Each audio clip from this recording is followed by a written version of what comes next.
Welcome back to Ant on the Move. Today we're talking about kids at SeaWorld. So if you have kids and you're taking them to SeaWorld Orlando specifically, there's some things you need to know before you visit. One of those things is height restrictions. There are height restrictions for different rides. So there's lots of rides here at SeaWorld Orlando. You can see Manta, Journey to Atlantis, Infinity Falls. It's close for maintenance today. Okay. Big Bird's Twirl and Whirl, Slimy Slider. There's all kinds of different rides. But there's something very important you need to check out.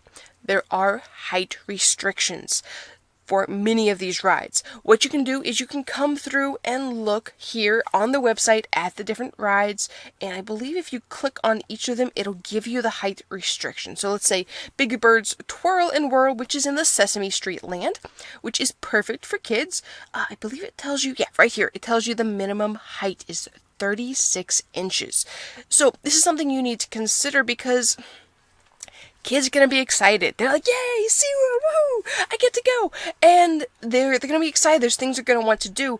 But you need to be aware that some things, like Antarctica, Empire of the Penguin, is closed. But the other rides have that height restriction. So you may have a child who wants to ride Manta, but are they tall enough? Will they be able to ride this amazing coaster? Definitely my favorite coaster at SeaWorld Orlando at this time.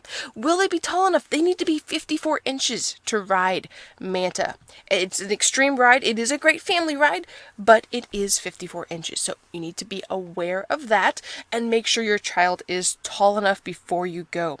Another thing you can do is come over here to plan your day.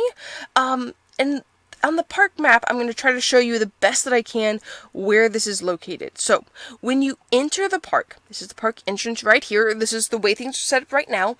You come through the ticketing booth, come through where you scan your pass, which is going to be right in this area right here. And then right around in here, I believe it's like right in this area right here, a little bit, come back here, a little bit past where you would see the lighthouse on the one side. There is this metal frame, and on it, it has the different height requirements, and on it, it also tells you the rides and which ride you need, which height you need to be to ride which rides. So you can also check that. If you haven't manually done it at home, you can do it when you get to the park, and real quick, kind of check that out, and it helps to alleviate some possible disappointment, because kids are excited. They're like, oh, I want to go to Sesame Streetland and ride this, I want to do this, but they might not be tall enough. And I've seen so many kids be disappointed because sadly parents haven't checked ahead of time to know how tall their child has to be. And not to be mean, but if your child, okay, so this thing at SeaWorld, in front of each ride, also at the front of the park, it's a metal frame, and it has a metal piece that hangs down on like two little chains, and your child's head needs to, they can't be under it. They need to be touching it, making that metal piece move in order to be tall enough to ride the ride. I have seen so many parents argue with the SeaWorld staff because their child is just like a fraction of an inch beneath it. And while yes, they're only a fraction of an inch, so let them ride. Maybe. SeaWorld has a policy, and for safety, they have it set at that standard. So it is your responsibility to, as a parent or guardian, to check and know ahead of time, hey, what rides can my child ride? So make sure you check that out to help alleviate any disappointment, and to have a backup plan. Like, hey, okay, you can't ride this ride. You're just a tiny bit too short to ride Manta, but maybe you can come over here to Sesame Street World and you can ride, I believe it's called Grover's Soapbox Derby or whatever coaster. It used to be a Shamu coaster, now I believe it's Grover's Soapbox Derby. But you can ride that coaster instead. So you gotta plan ahead.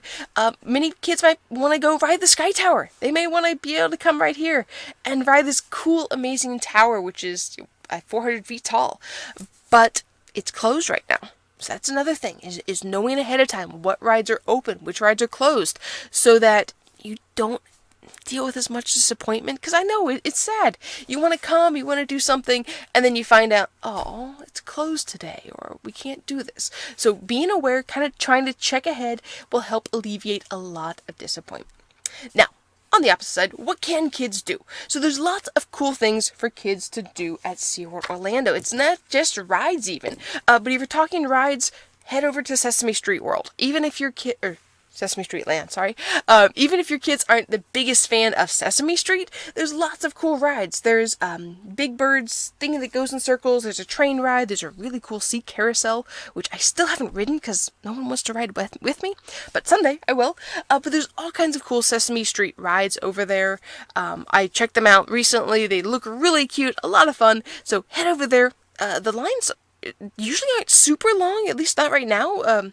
Fewer people in the park, so this would be a great time to go check those out. That's a lot of fun. Also, another fun thing could be paddle boats. Paddle boats are kind of tucked in a corner right between the Nautilus Theater, right up here at the top of the screen, and Mako. They're just kind of in this little spot, and there is again a height restriction on that, but if your kid's the right height, this is a lot of fun. You get to paddle around, and you could be out in the water when Mako comes by. So maybe you can't ride Mako, but you can kind of watch from a really cool perspective Mako. That would be a lot of fun. But like I said, if you're not looking at rides, you're looking for some other cool things to do. There's a lot of cool things to do. One of the amazing things is to come over to the far side of the park, over past Discovery Cove to the Turtle Trek Aquarium.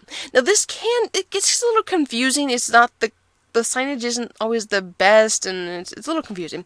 But you go into this round theater, and you watch about a turtle's life from hatching to being out in the ocean. And I think the turtle has a name. But I've forgotten what the name is of the turtle you're following. But it's like from your perspective is that of the turtle. Like you are the turtle hatching, coming out, seeing the sun for the first time. And this is really cool. It then takes you into the aquarium where you can see sea turtles that have been rescued by SeaWorld and that are not able to, I think many of them are not able to be returned to the wild, or some are being rehabilitated so that they can return. So this is great for kids to see.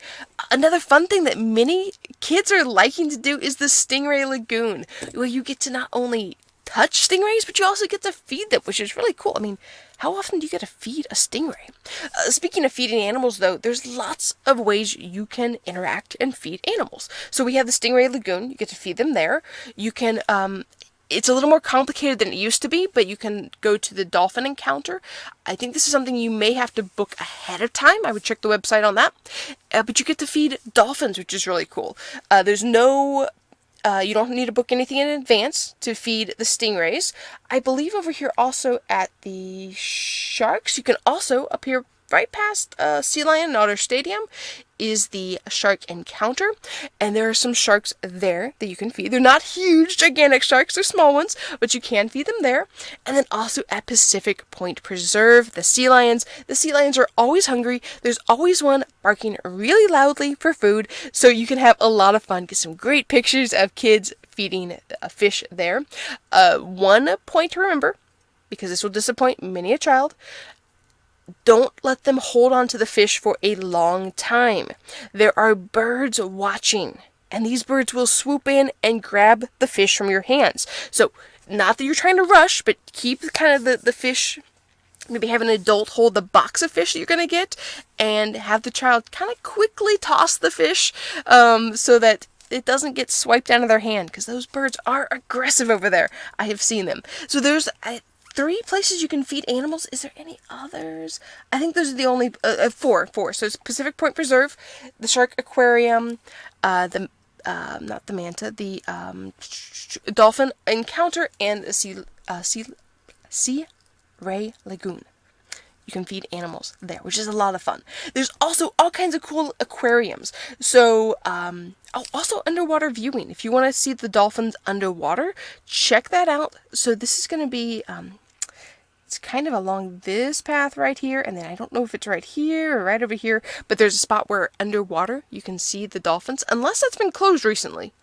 I think they've been working on it, so it could be closed at the moment. Don't get their hopes up too high beforehand, but it could be open, so double check that.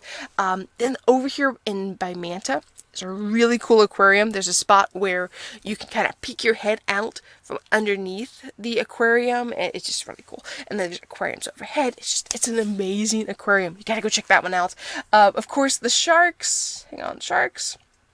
Sharks right here. There's a really cool tunnel aquarium where you get to, I forget how long the tunnel is. It's really long though.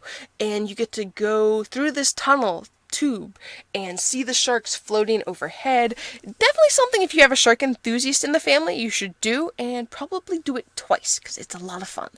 Journey to Atlantis also has a great aquarium, and if you want to see the dolphins, the killer whales or the orcas, there's an orca underwater viewing. The main time you'll see them is in between shows or during the Dine with Orcas. I'm not sure what they're calling that now. It was called Dine with Shamu, could be Dine with Orcas now, I forget. But that's another cool place to see some, see the orcas. So we kind of get a different perspective of them. Oh, and then also, animal viewing is over here in Wild Arctic. You can see walruses, harbor seals, and beluga whales. The belugas are so cute, so definitely check that out. So there's tons of things you can do. And as you come into the park, I keep forgetting this. The Dolphin Nursery.